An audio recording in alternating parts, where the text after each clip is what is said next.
The kids are heading back to school to learn, but there are some important lessons that parents need to teach them before they go, and that includes steps to help reduce their odds of getting sick, which we know is so common in those first few days of school. Certainly is. Well, this morning our Dr. Frank McGeorge is here with a refresher course in School Hygiene 101. Each fall, we see a surge in illnesses in school-age children. Now, it may seem unavoidable with so many kids in close quarters, but there are many simple things that your children can do to help reduce the spread of germs in the classroom and the risk of them bringing those germs home to the rest of the family. Before the first bell rings, it's time to review some important hygiene lessons. It's stuff that seems kind of common sense to us, but with real small kids, it might not. Sean Sullivan is a nurse practitioner at the CVS Minute Clinic on State Street in Ann Arbor. He says the first lesson parents should teach is when not to share. I caught my kindergartner once trying to share a lollipop with his friends, so it's something that, I really stress to parents is making sure that they are not sharing food. This also includes like water bottles, juice boxes. Stress the importance of not sharing certain items to older kids and teenagers too. You can get lice by sharing hats, so that's another common one. Towels is another thing. Sharing towels can increase the risk of a difficult-to-treat bacterial infection like MRSA.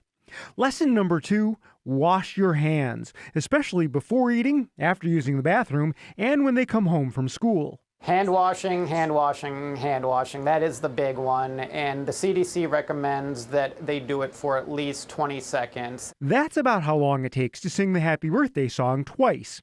Lesson 3, cover your coughs and sneezes. They should be sneezing in their elbow. A lot of people, want to sneeze in their hands, but then the problem is, then it's all over your hands. So sneezing into your elbow is ideal, or coughing even. If you have college students, urge them not to ignore symptoms like high fever, severe headache, neck stiffness, sensitivity to light, or any symptoms that concern them or aren't improving. Especially if they're going to be living in the dorms, this is going to tend to be kind of a sick time just because you're living in that kind of communal setting and lots of stuff is going to be getting spread around.